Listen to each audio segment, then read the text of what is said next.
So in the last video, we talked about managing your time in order to increase your focus. And in this video, I want to talk about some other ideas to help you focus. Um, some of these might be obvious, but surprisingly, a lot of people who have trouble focusing, they're not doing these things. The most obvious one is to remove distractions, right? It's particularly with technology, right? So what you want to do is you want to take away a cell phone that's ringing all the time and has notifications, unnecessary notifications on your computer that are pulling your attention away from tasks you're supposed to do towards other tasks. So notifications make you act on demand. Like, say, for example, the worst thing you can possibly do is have email notifications or text messaging notifications on. Instead of what you should do is schedule time to actually reply to emails and text messages every hour or once or twice a day. Because if you actually respond to emails every time one comes in, or a text message every time one comes in, you might find yourself doing nothing by responding to emails and text messages.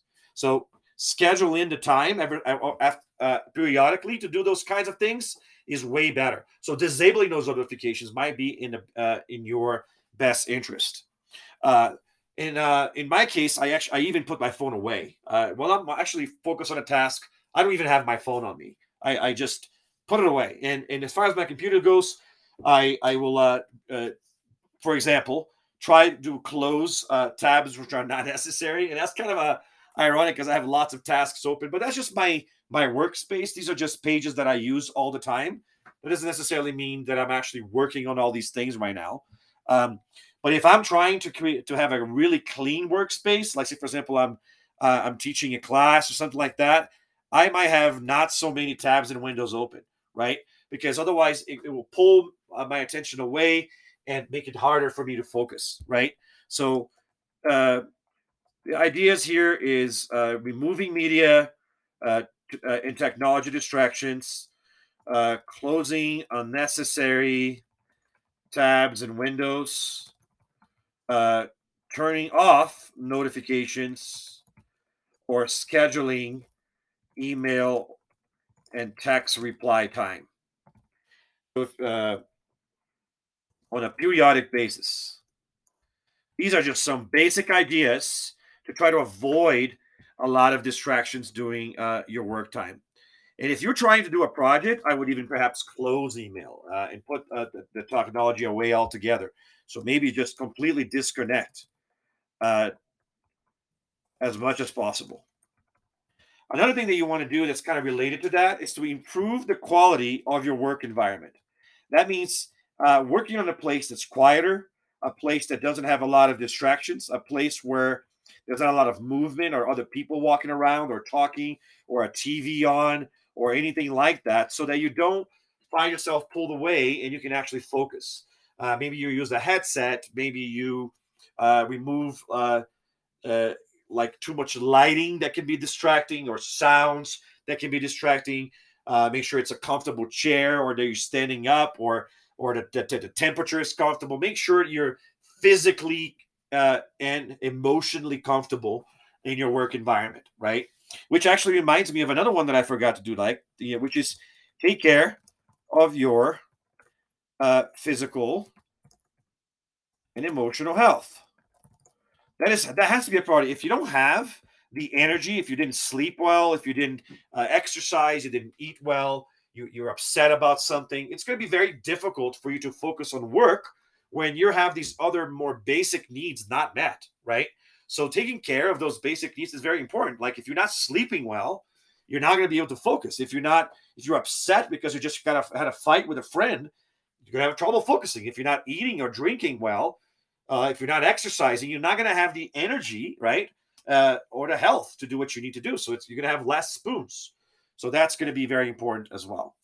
And again, on improving the quality of our environment, just some of the ideas I said, it's the lighting, the comfort, the temperature, the position that you're in, the quietness, the people who are around you, the movement, uh, etc. Right? You want to make sure all of these things are even actually the arrangement of your desk, all of that stuff. You want to make sure you're intentional about how you organize things so that you don't have a lot of stuff going on to distract you.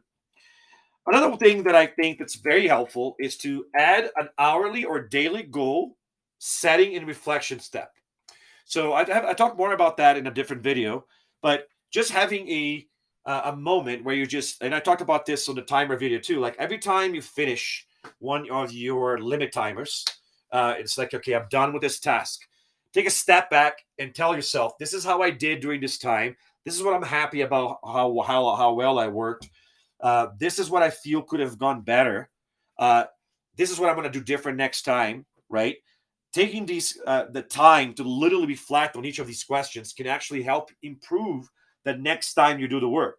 And likewise, before you start your journey in the assignment, maybe set an intention for this. Like, this is what I'm going to get done.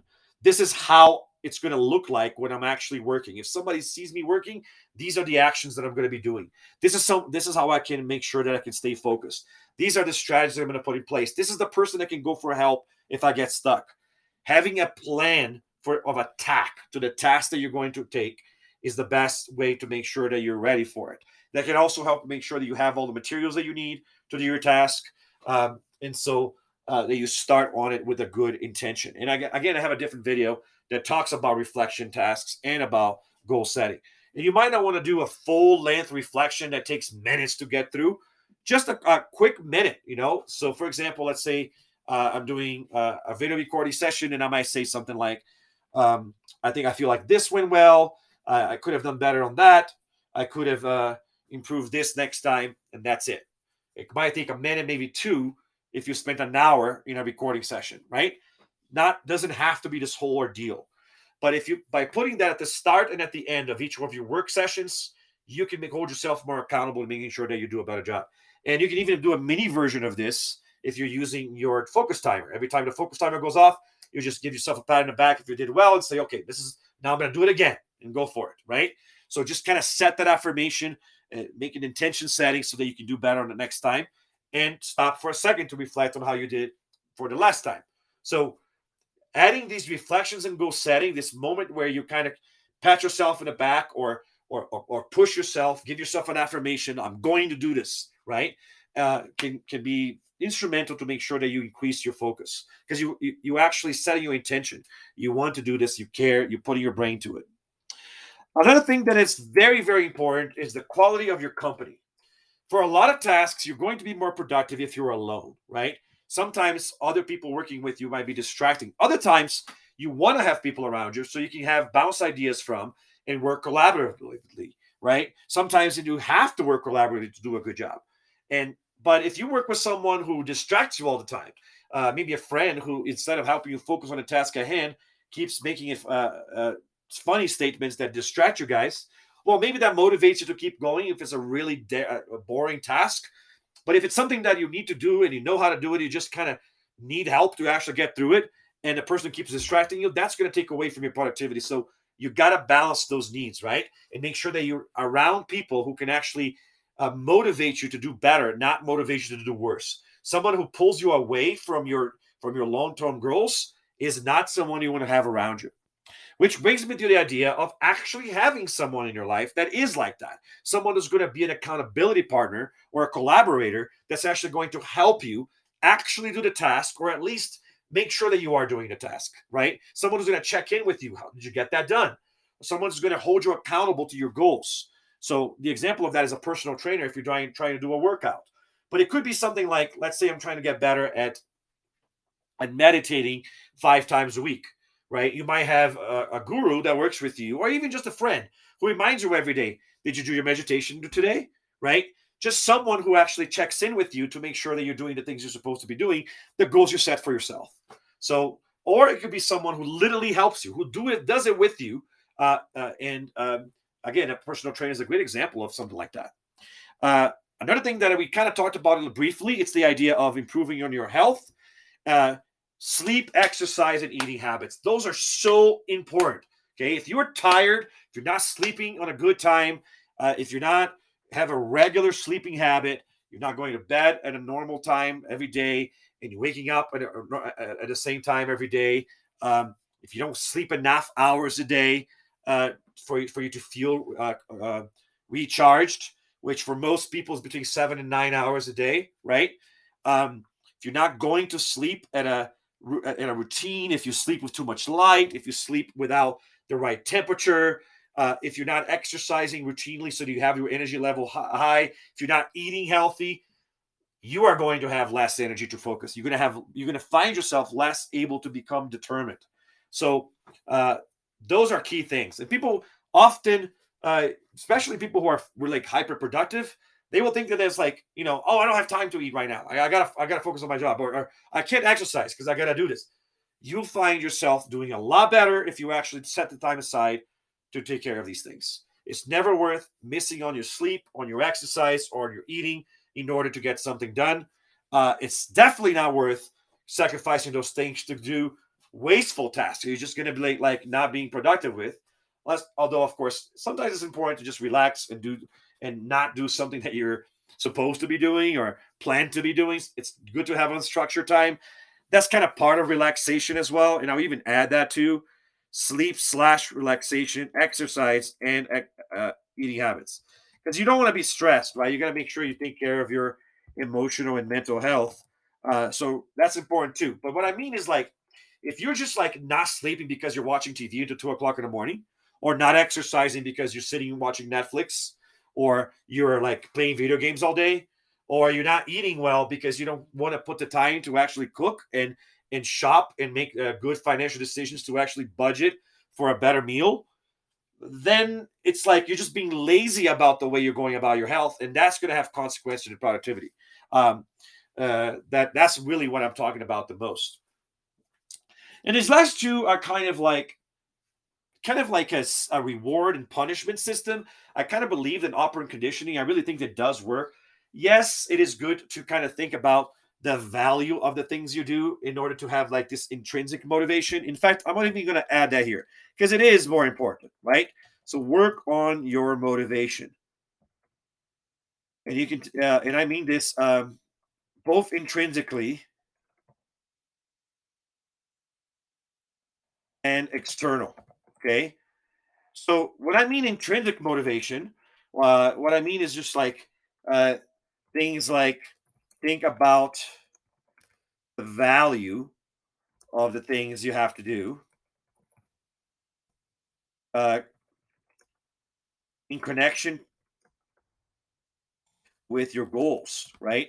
So when you have a task that it's like, oh man, do I really have to do this? Remind yourself, well, I'm doing this because I'm trying to get this other thing done. And if I don't do this, I'm not going to get there. This is just a stepping stone to a bigger place, right? Another thing that you can do is think about how this improves your life or the life of the ones you love. Think about how this can help society. So find something to add value to how much you're caring about this task. And this is going to make the task feel more important. And that's what I think that's what I mean when I mean intrinsic motivation, right? So you're thinking about the value for the task for the sake of the task itself and the things that you're going to gain from doing the tasks. But you can also work on external motivation, which is kind of this idea of a reward and punishment system, right? Now, when you're in school, when you're young, your parents can sometimes set up something like this for you.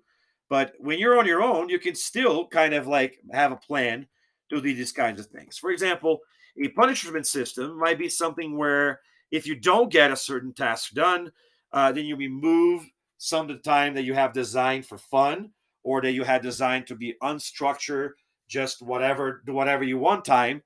But because you wasted time and you didn't get the tasks that were important to you actually done, now you don't get that time, right? You have to take that time away from you. Now, I do want to be careful with this because it is important to have fun. It is important that not 100% of your time is structured and planned, right? You got to have balance in life. But if you are already having too much fun because you spent 10 hours playing a video game and now you didn't do your science project, well, then you already had your fun. So now you can't have the other fun you had planned to do.